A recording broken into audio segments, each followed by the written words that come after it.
Amém, amém, amém, igreja? Amém. Deus abençoe as crianças lá e nós aqui também. Tô bonito, não? Nem pela camisa, gente? Pelo amor de Deus. Fala sim para ajudar minha esposa. Tô bonito, gente? Sim. Obrigado, irmão. Vocês vão receber uma estrelinha. Mais uma estrelinha, não nas camisas, mas lá na coroa eterna. É isso aí que é bom demais. Gente, eu de futebol, eu só sei que a bola é redonda, mas hoje a camisa vale a pena, né? A gente, não é nem só por torcer, mas para a gente trazer esse momento aqui de Copa, né? E vamos ver na palavra de Deus, como é o nosso tema hoje, né? O que a Copa nos ensina sobre a vida cristã. Essa semana teve algumas coisas muito interessantes. Eu me lembro que eu cheguei em casa, não sei se foi segunda-feira, lá pelas 8 horas da noite, e gente, começou um barulho, aquelas cornetas, né, gente fazendo festa. Eu falei, mas o jogo do Brasil não foi à tarde? Será que acabou a Copa do Mundo? Mas foi uma festa, um barulho. E aí eu falei, alguma coisa está acontecendo estranho. Aí eu fui entrar na internet para entender, será que está passando algum jogo? O que aconteceu? A Alemanha tinha sido eliminada. Rapaz do céu, mas foi lá onde você mora também, você ouviu isso? Ó, antes da gente ir para a palavra, se você sorriu, celebrou, pulou, eu te convido aqui à frente para a gente orar e pedir perdão a Deus, porque a gente está pagando com a mesma moeda, né? Então vamos... Mas faz parte, né, gente? Essa coisa da nossa cultura, do esporte, enfim. A gente sabe que existem tantos outros problemas, tantas outras coisas, melhorias, né? Por exemplo, essa semana também a gente viu tanta discussão a respeito de trocar ou não trocar, de ter o culto no horário do jogo. Vocês ouviram isso? Antes de vocês me bater, me apedrejar ou ficar com qualquer discordância, gente, quem sabe isso seja uma oportunidade para a gente aprender ter unidade. Mas como assim ter unidade com tanta diferença de opinião, de ideia? Gente, a Bíblia diz unidade, ensina unidade na diversidade. A gente não precisa pensar tudo igualzinho. Amém, gente? Se você pensa assim, ok. Mas, como igreja, nós decidimos que não teríamos o culto da noite. Aí outros... Cada hora que eu abria a internet para ver, só via comunicado. Meu Deus do céu, a gente gasta tanto tempo por causa de um horário. Temos muito mais coisa para fazer, gente. Tem muita necessidade, muita gente para visitar, muita gente para ajudar, do que ficar perdendo tempo em discutir isso. Mas se quer discutir, vamos sentar e discutir, né? Mas enfim, são coisas... Eu penso assim, quem sabe é uma oportunidade para a gente aprender a ter unidade. Mas unidade na diversidade. E ponto, não tem problema pensar. Eu penso o seguinte, nós temos dois caminhos, e a igreja ela tem seguido sempre esses dois caminhos. Ou você vai abolir a cultura, eu, por exemplo, não torço, não assisto. Você pergunta qual time você torce? Nenhum. E não é porque eu acho futebol que não é de Deus ou qualquer coisa, simplesmente porque na minha família, minha família nunca torceu, nunca aprendi. Meus colegas não aprendi e simplesmente não torço. Na Copa é mais gostoso, a gente tem aquela coisa, está junto em comunhão. Mas uma coisa é o seguinte, a gente vai abolir a cultura ou a gente vai usar a cultura para ilustrar a palavra de Deus? E hoje aqui, se eu estou com camisa, com apito, tem coisa aí, gente, tem surpresa. Ou a gente vai abolir a cultura, ou a gente vai usar a cultura para ensinar a palavra de Deus. Qual é o nosso tema hoje? O que a Copa nos ensina sobre a vida cristã. Por exemplo, nós acabamos de falar de festa caipira, ou de arraiá. Tem gente que acha que não pode fazer isso. Entende? São João, mas São João, o que é isso? Gente, João Batista, eu diria o seguinte, se João Batista estivesse hoje, ele ia chegar aqui, gente, vocês mudaram essa festa, isso não é São João. Cadê o João Batista? Cadê o ensino? Então, cadê o Jonatas? Tá aí temas para a gente debater na EBM, na Escola Bíblica. A gente precisa botar esse negocinho aqui para funcionar, gente. Estudar a palavra de Deus e pensar. E mesmo assim, se tivermos pensamentos diferentes em algumas coisas, a gente tem que aprender a ter unidade. Amém ou não amém? Amém. Então, tá aí. Ou abolir a cultura, ou vamos usar a cultura para ilustrar, para evangelizar, para explicar a palavra de Deus. Lembre-se bem que Jesus sempre usou parábolas. E o que era parábolas? De uma forma muito simples, eram coisas que estavam acontecendo na vida do povo, coisas do dia a dia. E Jesus ia lá e usava aquela situação para ensinar.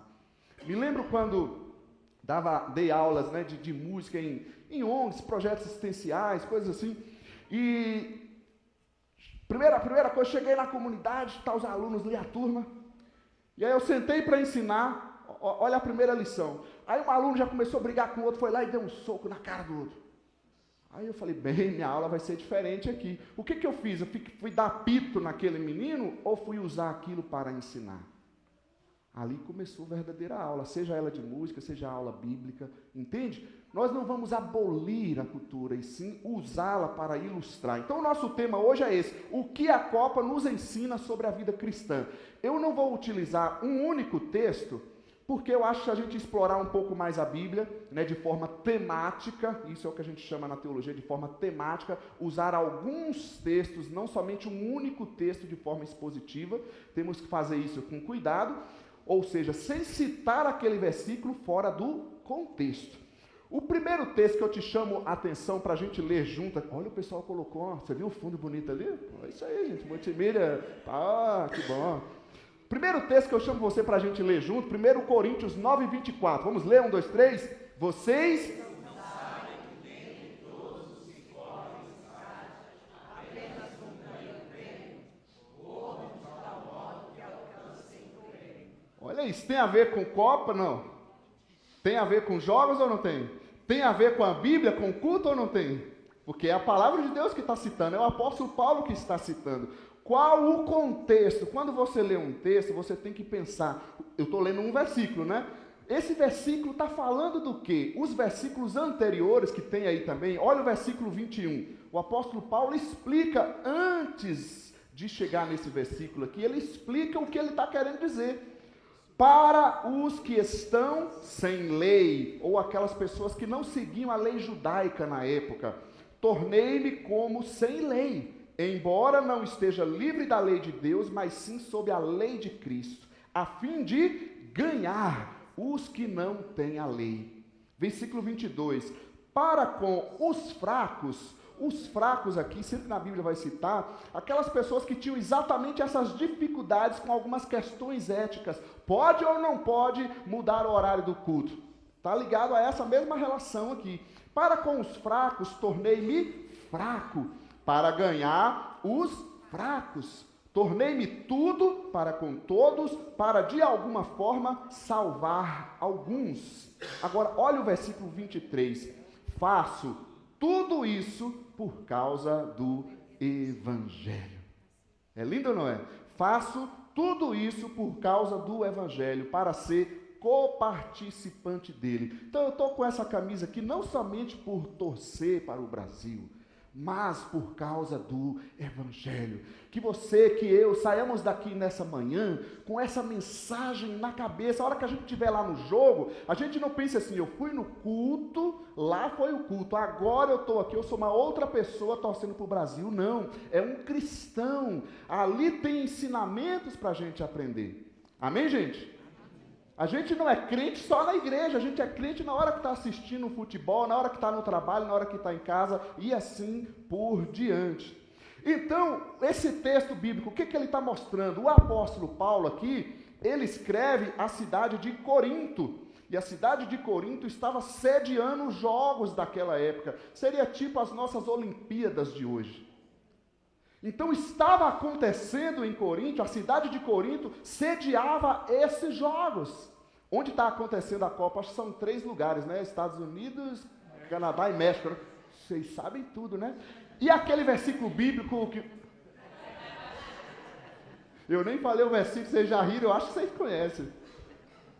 Olha só, o apóstolo Paulo então escreve a cidade de Corinto, onde estavam acontecendo os jogos. Onde acontecia, né? Não somente no momento que ele escreveu. Agora imagina o seguinte, imagina se o apóstolo Paulo chegasse lá, né, Júlia?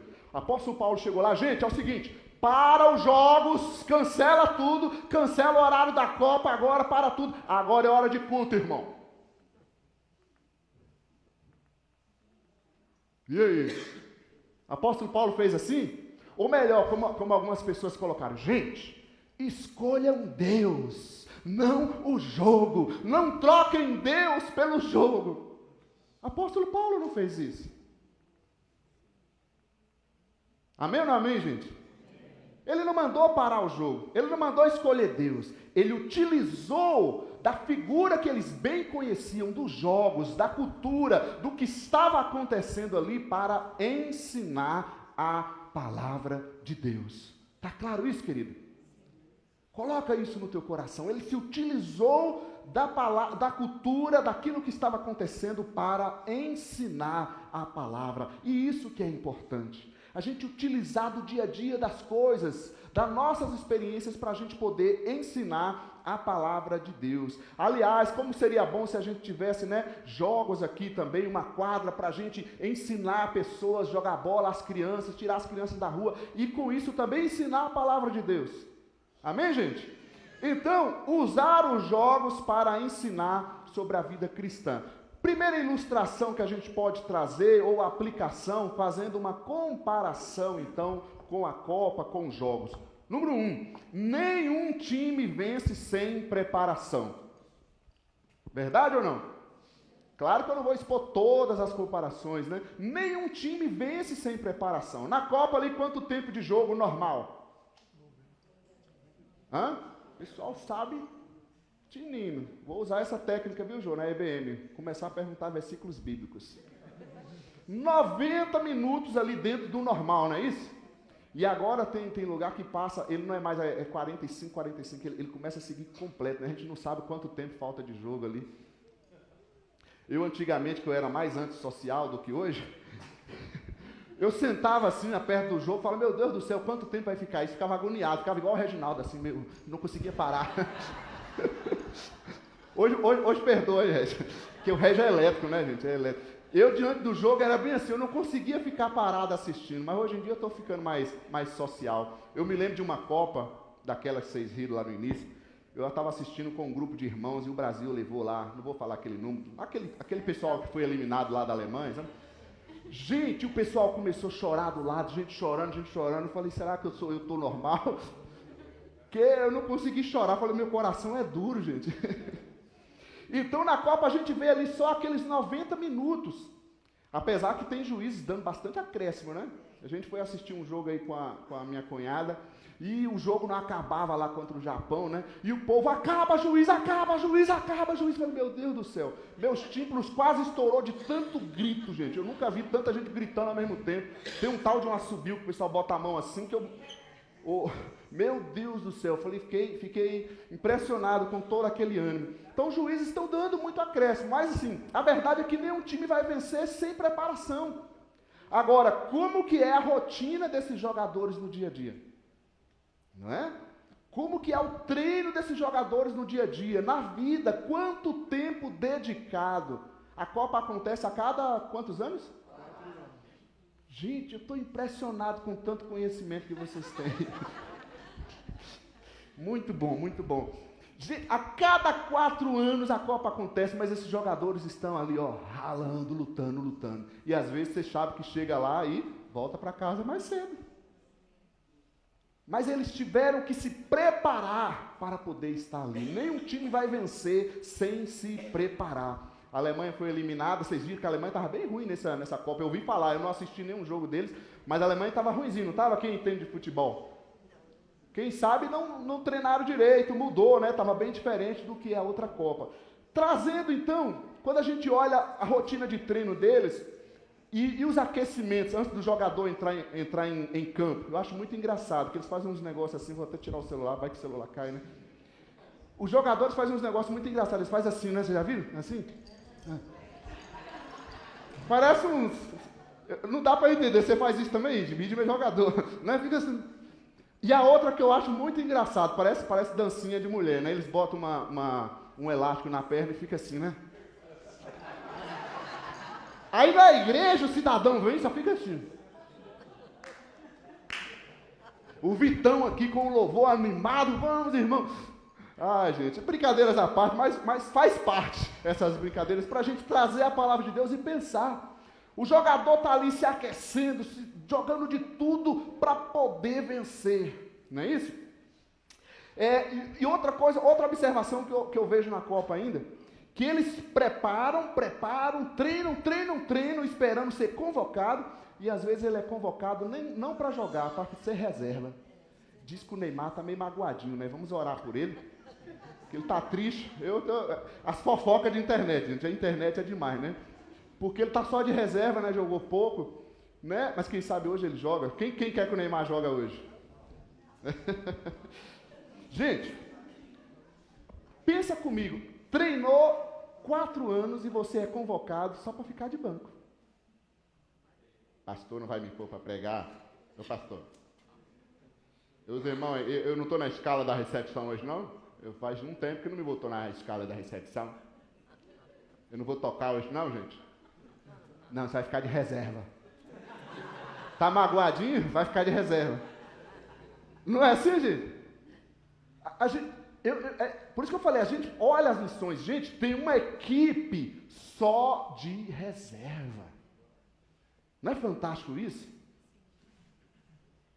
E às vezes a gente não entende, a gente acha ruim. Queridos, olha só a preparação que a gente tem que ter. Isso eu acho impressionante quando eu olho. Você tem uma equipe de reserva. Se dá ruim, se alguém se machucar, temos, olha aqui, mais quantas pessoas. Às vezes a gente está servindo a Deus, está faltando mão de obra. É ou não é, gente?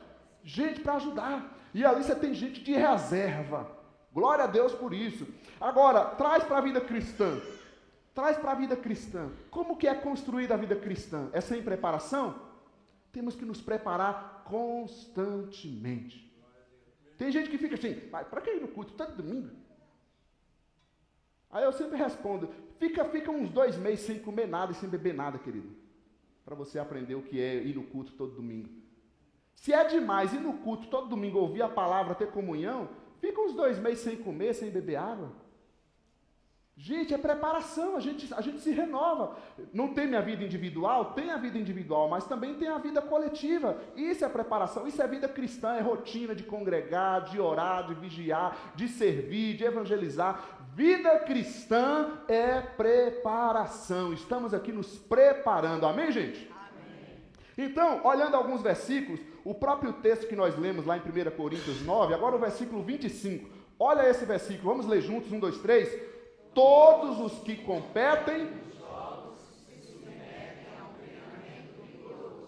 se submetem a um treinamento rigoroso. É a palavra de Deus usando os jogos da época aqui para trazer para a nossa vida cristã. É treinamento, gente. Vida cristã é treinamento. Olha outro texto, Filipenses 2,12. 1, 2, 3, lê para mim, por favor.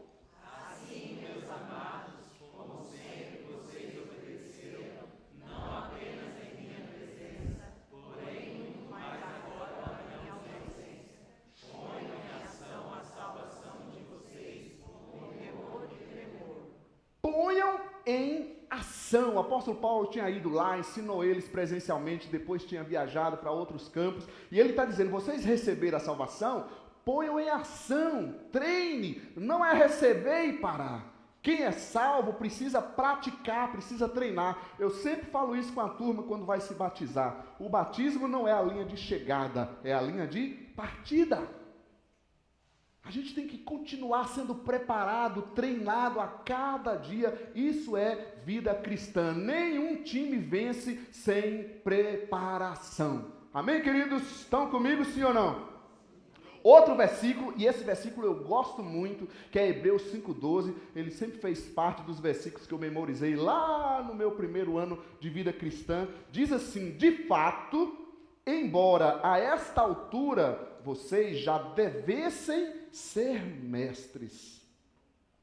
Eles esperavam que aqueles discípulos já tivessem crescido à altura de serem mestres, de estarem ensinando a outras pessoas.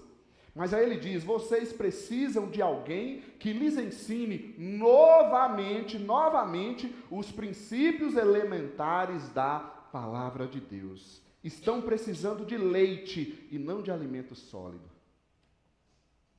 Nenhum time vence sem preparação. A palavra de Deus nos chama a crescer. Amém, gente? Amém. Crescer estudando a palavra, Crescer na rotina de oração, crescer congregando, crescer servindo, a gente aprende fazendo. Antes de vir para o seminário, eu já tinha feito outro seminário, e aquela sede pela palavra, e cada um vai ter as suas experiências com Deus, e é assim que a gente vai crescendo e fazendo. Me lembro de situações, de experiências, onde a gente, evangelizando, saía com a equipe, eu era seminarista, e montava tenda no meio da rua, e aí alguém tinha que dormir lá na tenda no meio da rua. Quem que você acha que vai dormir lá na tenda no meio da rua? O seminarista, né? Sempre sobra do seminarista. Mas, e à noite chegava aqueles bebum, a galera batendo na tenda e tudo. Gente, mas foram experiências que eu precisei passar para crescer. E assim por diante. Amém? Tem uma frase aqui: grandes vitórias espirituais começam muito antes da batalha. Quem sabe a seleção que vai chegar até o fim, essa vitória começou muito antes, na preparação deles. Quem chegou lá despreparado, não vai. Aliás, e é bonito a gente ver algumas seleções que teoricamente seriam seleções mais fracas, mas eles estão com gás, né, gente? Vou confessar para vocês um pecado aqui, tá? Pode, gente? Fala baixinho. Vai que tem alguém aí muito radical. Posso confessar? Vocês não vão me bater? Não vão pensar mal de mim? Não? Olha lá, gente. Eu vou abrir meu coração, hein? Vou abrir a portinha. Quando o Brasil jogou, qual foi aquele primeiro jogo lá? Marrocos? Essas seleções menores que nunca ganhou. Ai, gente, meu coraçãozinho fica assim. Oh, Deus, deixa eles ganhar um pouco. Não dá não, gente? Você fica meio dividido. Você é brasileiro, mas ao mesmo tempo, eles nunca ganharam, gente. O Brasil tem 5. Cadê a nossa compaixão, não é? Cristã. Deixa eles ganhar uma, Senhor. Agora, os outros, seleções grandes, não. Aí eu entro, aí a alma brasileira bate. Mas é isso, gente. Mas faz parte, né? Tudo bem, vocês falaram que não ia pensar mal de mim. Se eu ouvir vocês falando mal de mim por isso depois, eu vou queixar, tá? Nenhum time vence sem preparação. Vamos continuar andando. Outra lição, outra comparação que a Copa nos ensina sobre a vida cristã. O time precisa seguir o treinador. Agora Léo quer puxar a sardinha pro lado dele. Calma. É comparação com a Copa. A gente tem que usar tudo. É ou não é, gente? E outra, líder da igreja não é só o pastor. Para de centralizar as coisas. A igreja tem uma liderança coletiva, uma liderança em colegiado. Amém, gente? Temos pastores, líderes, diretoria. Liderança da igreja não é uma pessoa. Para com isso. Em nome de Jesus. A seleção tem um técnico, sim ou não? Tem um técnico. Aliás, eu não mandei o videozinho para eles, agora que eu estou vendo que eu esqueci, tanta coisinha. Mas esse técnico, ele tem, eu vou fazer aqui, né? Esse técnico tem uma característica engraçada, não tem? Ele tem um hábito, né, que ele bota um chicletinho na boca e fica assim, né? Não é assim? Dizem que é para lidar com a ansiedade, né? Então, eu não sei essas coisas. Mas é interessante, né? Enfim, tem um técnico, tem uma equipe técnica junto com ele, sim ou não? O time, a seleção tem um capitão. Olha só quanta organização, gente. Não é assim, cada um vai lá e entra. Cada um tem uma função clara ali. Assim funcionam as coisas. O time precisa seguir o treinador. Os jogadores são talentosos, sim ou não? Cada jogador que vem do time tal, outro não sei das quantas, ganham milhões. Essa parte a gente gostaria muito, né? Muito bom essa parte. Né? Ganham talentosos, ganham muito, mas eles têm que chegar ali e ouvir o treinador, junto com a sua equipe técnica. Isso ensina a vida cristã ou não ensina, gente? Isso é vida cristã. Eu falo sempre nas células, né? Jonas e Sol. Célula não tem pastor, não tem apóstolo, célula tem cristãos. A gente senta e todos compartilham. Às vezes, quando a gente é o líder, irmão, mas você é o pastor. Agora eu sou apenas um irmão junto com você, eu quero aprender com você. A gente precisa tirar essas coisas, né, gente, de um é maior do que o outro, parar com isso. Existem responsabilidades diferentes. Responsabilidades. Agora, vida cristã, um ser maior que o outro, isso não existe. Então, a gente aprende a ser mais humilde. No seu trabalho, se você tem um líder lá, um coordenador, querido, se você quer crescer, não é indo contra aquela pessoa. Isso serve para a nossa vida cristã, para a família. O jovem, você vai crescer como sendo obediente aos seus pais, é bíblico. É ou não é, gente? Então, o time precisa seguir o treinador. Eu vi uma ilustração, eu preciso estudar sobre isso, né, gente? Como a gente não entende futebol, dá mais trabalho do que estudar a Bíblia. Isso aqui tem que estudar essas coisas de futebol para entender, né?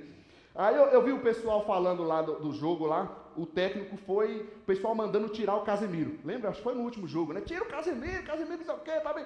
Aí ele deixou o Casemiro, ele teimou, ele é a equipe técnica. O Casemiro foi lá e fez o gol. Hã? Aí a outra lá botou como é que é o nome? Martinelli, assim o nome? Botou o Martinelli. Gente reclamando que botou o Martinelli. O cara acabou de entrar, fez o gol. Entende? Às vezes você não entende, uma coisa ou outra é diferente, mas deu certo, funcionou ali. Ele tem uma equipe à frente.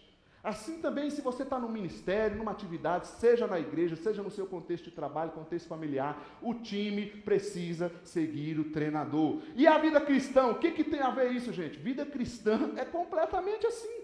Começou, vamos pegar do Novo Testamento, começou tudo com Jesus. Sim ou não? Jesus começou a assumir essa posição de liderança, de treinador, chamou os discípulos para andar com ele, para serem treinados com ele. Jesus treinou aqueles discípulos, esses discípulos que se tornaram os apóstolos enviados por Jesus, esses apóstolos saíram pelo mundo pregando a palavra de Deus e levantando pessoas, instituindo líderes, treinadores em cada comunidade local. Isso é vida cristã. Assim a gente vê a igreja local funcionando a vida da igreja. Agora, quando a gente pensa sobre liderança, eu penso que não é simplesmente essa questão do ensino, mas a gente pensar o seguinte: quem é o seu conselheiro? Quem são os seus melhores amigos? Sabe uma coisa que eu tenho aprendido? A prática traz muita coisa para a gente, né? Eu uso uma expressão, isso aqui é prática de experiência nesses anos. Às vezes nós buscamos a ajuda, mas não aceitamos a orientação. A gente vai no médico, que quer que o médico dê uma solução para a gente. Aí ele vai, toma isso aqui, né, esse diagnóstico aqui e tal, siga isso aqui. Aí a gente não quer seguir.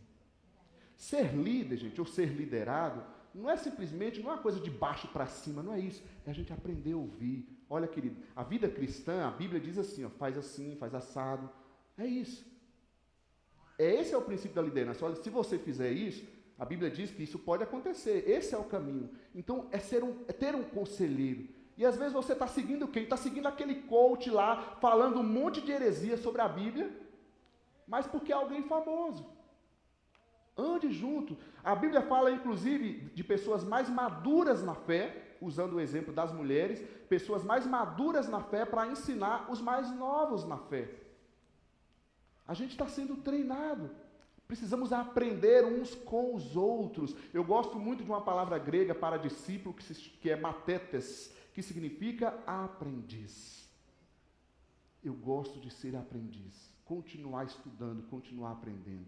Amém, gente? Estão comigo, sim ou não? Olhando alguns versículos bíblicos, então, sobre essa questão do treinador. Hebreus 13, versículo 17 a 18. Obedeçam aos seus líderes e submetam-se à autoridade deles. Eles cuidam de vocês. Então, tem liderança, tem autoridade. Eles cuidam de vocês como quem deve prestar contas. Isso é muito sério. Cada um vai ter as suas responsabilidades. Eu sei que existem muitas questões complicadas de liderança, mas a Bíblia diz o seguinte: eles cuidam de vocês como quem deve prestar contas. Obedeçam-lhes para que o trabalho deles seja uma alegria e não um peso, pois isso não seria proveitoso para vocês. Agora, olha só o que eles próprios dizem agora, versículo 18. Orem por nós. Os líderes aqui pedindo oração por eles. Estamos certos de que temos consciência limpa e desejamos viver de maneira honrosa em tudo. Essa é uma postura de liderança que a gente vê na palavra de Deus. Eu sei que existe dois extremos também muito complicados, né? Um extremo muito complicado, que é o chamado abuso de poder, o abuso espiritual. E isso tem demais, gente. Não vou gastar muito tempo com isso, mas existe muito abuso. Agora, veja bem, você não é obrigado a ficar seguindo e ouvindo, dando ouvidos, uma liderança abusiva que não explica a Bíblia, que está roubando, etc., e coisas mais. É só pular fora, é só sair. Amém, gente? Você não é obrigado a isso. Agora, se você quer, como eu ouvi um pastor certa vez falando, é meio pesado, mas ele falando que são os gananciosos, é o ladrão roubando do ganancioso. Ele citando pastores ladrões oferecendo algo que as pessoas querem, mas essas pessoas gananciosas, que não estão buscando a Deus, estão buscando aquela riqueza que aquele fulano está dizendo que ele vai conseguir. Para com isso. Vamos estudar a palavra de Deus. Procure uma comunidade que se volte à palavra de Deus. Agora, não tem como a gente andar sem comunidade ou sem liderança. Não é uma anarquia, não é cada um para si. A gente tem que seguir, a gente tem que prestar contas uns aos outros. Isso é vida cristã, não tem como um time sem o treinador. Sem submissão uns aos outros. A Bíblia diz isso, uns aos outros. Então, existe abusos, existe, por isso que a gente também tem que entender a palavra de Deus. A gente fala tanto da EBM, de entender, de conhecer. Se você tem dúvidas, pergunte. Não saia acreditando em tudo que as pessoas estão falando. Nós falamos isso aqui constantemente, verdade ou mentira? Não me deixa mentir sozinho agora, brincadeira. Gente, olha o texto, por isso que a gente coloca o texto, que a gente analisa. Se está na EBM, pergunte, entenda, vamos entender o texto. O que as denominações dizem, por que isso, por que aquilo. Pergunte, esclareça, não dê ouvidos, não saia seguindo assim de qualquer forma. Não funciona desse jeito. E aí, outro versículo, e eu gosto demais desse versículo, e é o lema da nossa escola bíblica ministerial. Efésios 4, 11 e 12. Então diz o versículo 11, Ele, Deus, designou alguns para apóstolos, outros para profetas, outros para evangelistas e outros para pastores e mestres, com o objetivo de preparar os santos, os membros, preparar para a obra do ministério, para que o corpo de Cristo seja edificado. Algo que você pode observar no nosso trabalho é o que? Te ensina a crescer ou te torna dependente? Te faz crescer ou te prende? Não, eu não posso largar esse líder. Eu não posso isso, eu não posso aquilo. Para com isso, gente. Nós só estamos presos em Cristo Jesus, o Senhor da igreja. Se eu não sou um bom líder para essa comunidade, por favor, não bata em mim, não me xingue, não precisa. Simplesmente faça uma assembleia e diz, Léo, vai embora, Deus está mandando. Amém, gente? Isso é a nossa forma de governo, é assim que funciona. A gente precisa entender esses princípios. Agora, se queremos uma liderança, se buscamos qualquer ministério, tudo que nós fazemos, o que nós queremos? Crescimento, preparar os membros para a obra do ministério. Eu quero te ver crescer, amém, gente? O Vitor estava cantando aqui à frente, cadê o Vitão? Vou usar você de exemplo, né? Eu lembro do Vitor, gente, quando eu visitava a Aline, era jovenzinho lá, vinha de vez em quando na igreja, e aí a gente vai lá, convida, né? E aí o que você gosta de fazer? Eu gosto de cantar. Falei, que bom, né? Eu nunca tinha visto ele cantar. Aí você vê hoje esse jovem bonito, né, ministrando ao Senhor, cantando tão bem. Isso dá uma alegria no coração, gente. Amém, gente? A gente quer ver crescer. A função da liderança é treinar, é ver a pessoa crescer. E é isso que nós queremos, ver você ser abençoado no seu trabalho, na sua família, na sua vida cristã, porque Jesus pagou um preço pela tua vida, pela tua casa. Amém. Todo time, então, precisa seguir um treinador. Outra lição para a gente andar. Um time joga junto. Nenhum jogador ganha a Copa sozinho, sim ou não? É uma coisa que eu não gosto do futebol e eu não entendo. Aí vocês podem me criticar também, mas eu não entendo. Por que tanta ênfase em quem faz o gol? Tem uns narradores que falam assim, agora é o Messi em campo. Como assim? O Messi é um grande jogador. Fala, tem uma Argentina aqui, viu, gente? Cuidado. Cuidado com o que vocês falam da Argentina. André estava num lugar. A Argentina jogando contra quem?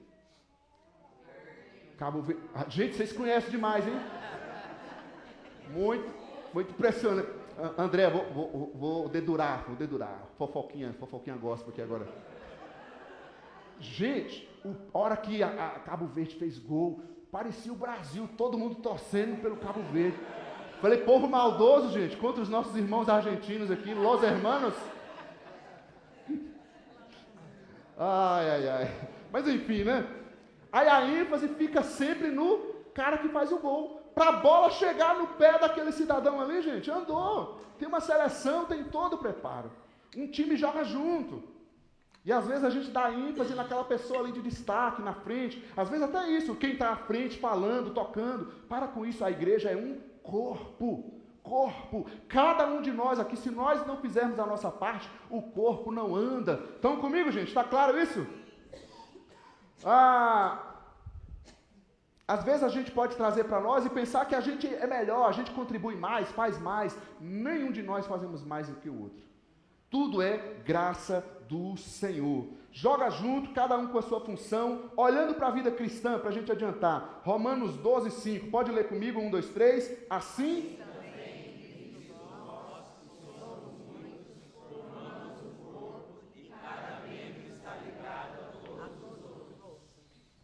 Também em Cristo, olha a comparação, nós que somos muitos formamos um corpo e cada membro está ligado. Vamos ler já o outro texto aqui, 1 Coríntios 12, 19. Se todos fossem só membro, onde estaria o corpo? Assim há muitos membros, mas um só corpo. O olho não pode dizer à mão, não preciso de você, nem a cabeça pode dizer aos pés, não preciso de vocês. Está claro isso ou não, gente? É corpo. Corpo.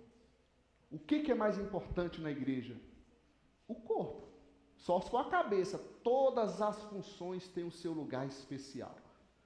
Aquela área que você está, sirva com dedicação. Se está na célula, que oportunidade da gente conversar sobre a palavra, conversar com os nossos amigos. Está no culto, momento de culto.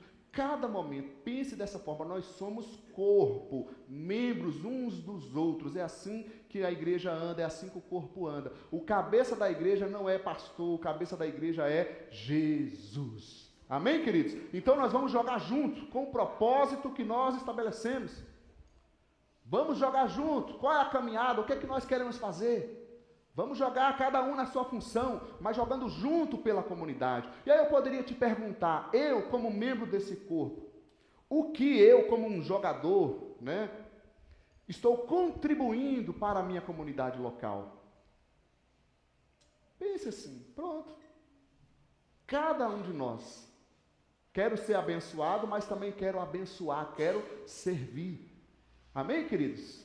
Sem peso, sem religiosidade, sem carga, mas pense nisso, eu estou contribuindo? Se eu estou contribuindo, amém, é isso que nós devemos fazer, pensar em ser úteis, abençoadores para a nossa comunidade local, ver vidas sendo edificadas, que são os cristãos, e verem vidas sendo evangelizadas. A missão da igreja é isso, edificar e evangelizar, mais nada.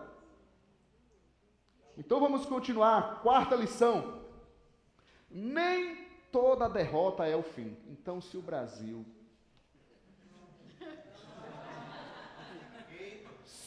Se a turminha lá remar mais forte, não é assim? Gente, eles arrebentaram naquilo ali, fala a verdade. Os caras, aquele gigante, o Golias lá, o Haaland, né? Haaland, assim. Rapaz, parece o Golias, né? Eu vi um meme lá, alguém botando o Vini Júnior, com ele batendo a bola assim, batendo na testa dele, né? Muito engraçado essas coisas. Gente, a gente não sabe? Pode orar à vontade. Eu acho que Deus tem outras coisas mais importantes para lutar, mas, né? Cada um na sua fé. Mas a verdade é que nem toda derrota é o fim. Na Copa existem eliminações, sim ou não? Eu não vou perguntar quais seleções já foram eliminadas, que vocês vão me envergonhar. Vocês sabem tudo e eu vou cobrar mais Bíblia de vocês. Então eu não vou nem perguntar. Mas algumas seleções já foram eliminadas aqui. É a chamada fase mata-mata. Eu já vi tantas Copas, foi a primeira vez que eu aprendi esse negócio de mata-mata. Eu não lembrava desse negócio. Só que eu fiquei confuso. Eu não sabia se é mata-mata porque aquele jogo é eliminatório ou se é por causa das pancadas que eles dão. É muita pancada, gente. Tem hora que eu não sei se eu estou assistindo futebol ou UFC, boxe, né? É pá, aquela coisa assim. Os caras chegam com... É interessante, né? Talvez o mata-mata é por causa do negócio do UFC. Mas nem toda derrota é o fim. Há erros na Copa, sim ou não? Perdem gol, perdem pênalti. Parece que o Messi perdeu um pênalti, não foi, André? Até o Messi perdeu um pênalti, gente, como pode? O melhor do mundo. Acontece, gente. Imagina se ele... Vou parar agora, eu não vou ser mais jogador. Nem toda derrota é o fim. Eles continuam jogando. Qual foi a última Copa que o Brasil foi campeão? 2002. Quanto? 2002. Os pastores, líderes, amanhã, 6 horas da manhã, eu preciso de uma reunião com todos, para a gente conversar sobre o entendimento, o conhecimento bíblico da nossa comunidade. Depois marcarmos uma assembleia para revermos. Gente, muito bom. Como vocês sabem, né? A última Copa faz tempinho, em 2002, hein, gente? Faz um tempinho que o Brasil não foi campeão. Mas já ganhou 5, gente. Pensa assim, pensa pelo lado positivo. Já ganhou 5, tá bom demais, não tá não? Ganhou 5 e os caras estão dizendo, rumo ao Hexa. Quer mais? Ô povo ambicioso, quer mais, quer mais, quer mais. Por que isso? Já perderam, mas nem toda derrota é o fim. E a vida cristã, Léo? Como é que é a sua vida cristã? Já teve algumas derrotas, não? Já teve alguns erros? Algumas quedas? E aí? O que nós devemos fazer? Vamos parar? Vamos deixar Jesus, já que a gente errou? É isso? Percebe, gente? Não, já que eu não estou conseguindo, eu sou falho demais, então eu vou largar. Eu não quero essa salvação que Jesus está me oferecendo. Percebe como que tem relação? Nem toda derrota é o fim. Eu vou adiantar aqui. Coloca esse texto para mim. 1 Coríntios 4:8. Olha isso. Como que a gente pode olhar para a nossa vida cristã. De todos os lados somos pressionados. Há pressão na vida cristã. Mas eu achei que eu vinha para Jesus e tudo ia ficar de boa, com água coco, redinha e água de coco na praia. Assim é só na Bahia, só no Nordeste, meu filho. Vida cristã é pressão. Pressionados de todos os lados. Mas não... Podemos falar isso, gente? Olha só. Isso não é triunfalismo, isso é bíblico. Pressionados de todos os lados, mas não desanimados. Não, eu posso dizer para você, posso dizer para mim, não vamos desanimar, gente. Nem toda derrota é o fim. Tem pressão, mas não desanime em nome de Jesus. Olha o outro, ficamos perplexos. Fala isso junto, perplexos. O que é isso? Você fica extasiado, como assim? Não, essa não. O mundo virou de cabeça para baixo. Mas ele diz, não desesperar. Momentos de perda, de morte, é terrível, não é, gente? De um dia para o outro, você perde alguém querido. Perde no sentido, né, que é passageiro aqui, mas sempre dói. Mas a gente não precisa desesperar, porque a gente sabe que o fim não é aqui, a gente tem uma eternidade pela frente. Agora, olha essa, somos perseguidos. Perseguidos. Mas como assim? Jesus não está me protegendo? Somos perseguidos, mas não... Você vai ser perseguido. Ele não falou que você não vai ser perseguido, mas ele disse que não vai te abandonar. Amém. Glória a Deus. Aí, Léo, eu não sei o que eu faço, lá no meu trabalho, o pessoal está me perseguindo, tal. Já orientei tantas pessoas, disse, gente, seja cristão, faça o seu papel. E Deus vai te honrar, Deus vai dar a vitória. Deus não vai te desamparar, te abandonar ali. E aí, continua ainda. Estamos abatidos. Pode isso um cristão, Daniel? Estar abatido? Pode. Muitas vezes estamos abatidos. Não é fácil certas lutas da vida, certas derrotas. Você viu alguma seleção sendo derrotada agora nessa fase eliminatória, saindo lá? Os coitadinhos abaixam a cabeça, choram. E dói o coração da gente, né? Uns pulando de alegria, o outro chorando. Não é fácil, gente. É abatido. E vida cristã também é assim. Muitas vezes a gente fica abatido. Só que o texto diz, mas não... Se está abatido, chore. Mas chore na presença de Deus. E lembre que você não foi destruído. Aleluia. Glória a Deus. Isso é vida cristã, gente. O problema é que muitas vezes as igrejas estão tirando a palavra, querem dizer que a gente não vai ser destruído, mas não nos ensina a passar pelas fases que estamos abatidos. Entende? Abatidos sim, mas não destruídos. Tem mais, olha esse versículo, esse aqui eu gosto também, Hebreus 12:3. Pensem bem naquele que suportou tal oposição dos pecadores contra si mesmo, falando de Jesus, o autor e consumador da fé, que é o versículo anterior. Para que vocês, vamos ler essa frase junto, 1, 2, 3, para que vocês não se cansem nem se desanimem. Então o que eu devo fazer? Olha para Jesus. O que é que Jesus suportou? Oposição dos pecadores. Versículo 4. Na luta contra o pecado, olha o que o texto diz: vocês ainda não resistiram até o ponto de derramar o próprio sangue. Quem já está na reserva aí? Ai meu Deus, a vida já estou, o Danilo falou ontem, né? Já estou na reserva. Então vai lá no posto, reabasteça, ou vem para o culto, reabasteça, porque tem mais luta pela frente, gente. Amém, gente? Amém. Vamos reabastecer, porque ainda tem batalha pela frente. E o texto continua, versículo 5. Vocês se esqueceram da palavra de ânimo que ele lhes dirige como a filhos? Meu filho, não despreze a disciplina do Senhor, nem se magoe com a sua repreensão, pois o Senhor disciplina a quem ama e castiga todo aquele. Essa palavra castiga pode dar uma conotação errada, não vou detalhar aqui agora. Todo aquele a quem aceita como filho. Versículo 7, ele explica o que ele acabou de dizer aqui. Suportem as dificuldades, recebendo-as como disciplina. Como que o cristão tem que lidar com as dificuldades? Deus está me ensinando algo. Eu vou crescer. Essa derrota não é o meu fim. Essa derrota é para eu aprender e para eu crescer mais. Amém, gente? Amém. Nem toda derrota é o fim. E aí, para a gente terminar, mais uma lição. Existe um prêmio maior. No campo, a turma está jogando para vencer, é ou não é? Alguma seleção entra no campo ali para perder? Não, eles jogam para vencer. Olhando para a minha vida cristã, como está a dedicação da minha vida cristã? Eu estou jogando para vencer? Eu estou jogando pelo prêmio? 1 Coríntios 9, 24, leia para mim, por favor, 1, 2, 3. Corram! De tal modo que alcancem o prêmio. Corram de tal modo que alcancem o prêmio. Isso é vida cristã. Lute, corra, se esforce na sua fé, na sua caminhada. Nós temos que correr, batalhar pelo prêmio maior, que é a nossa salvação eterna em Cristo Jesus, que é a volta de Jesus, que é a missão que temos aqui na terra. O atleta, gente, ele organiza a vida dele para poder competir ali por aquele prêmio passageiro.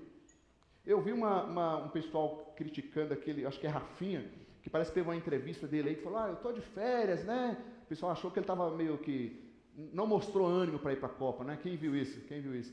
Que eu estou de férias, né, mas a gente tem que ir lá cumprir nossa obrigação. Foi assim, gente? Quem viu e quem não gostou? Aí gostou do Rafinha, agora que ele jogou bem, né? O pessoal uma hora critica, outra hora elogia, faz parte, né? Mas veja bem, o atleta, ele organiza a vida dele, ele muda as coisas para poder ali lutar por um prêmio passageiro. Agora, leia comigo 1 Coríntios 9, 25. 1, 2, 3. Para obter, mas nós,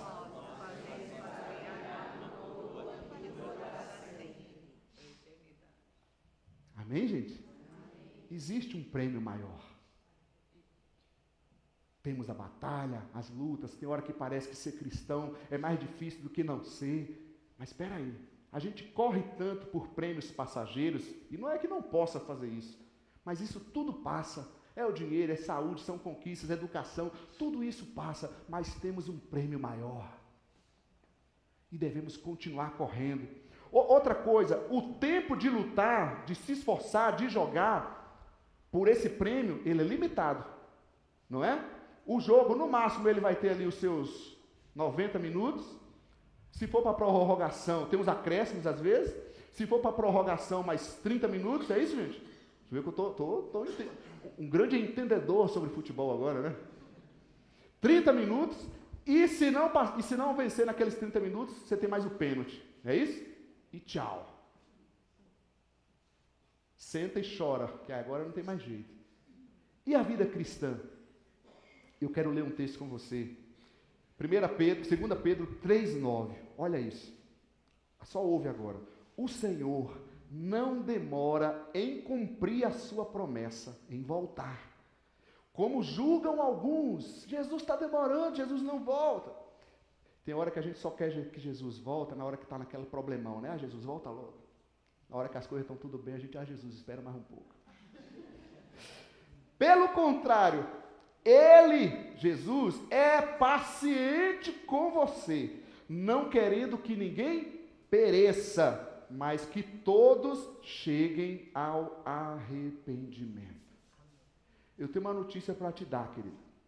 Não sei se é boa para você, se é ruim, como você vai ouvi-la.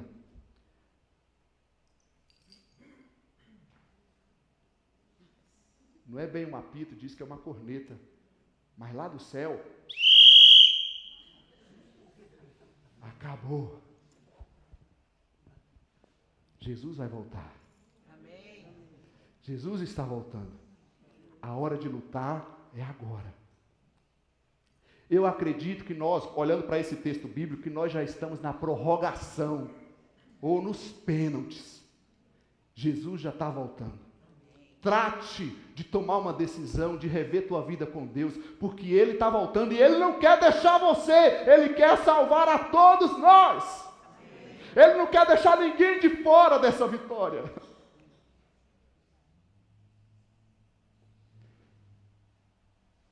Amém, gente? O apito vai tocar. E Ele quer, como diz o texto, que todos nós cheguemos ao arrependimento. Ele te chama de volta. Se aconteceu algo, se afastou, se desanimou, não sei o que foi, não importa, Jesus é aquele que restaura, Jesus é aquele que levanta, Jesus é aquele que nos dá um novo começo para seguir em frente. Ele não quer nos deixar de fora, queridos.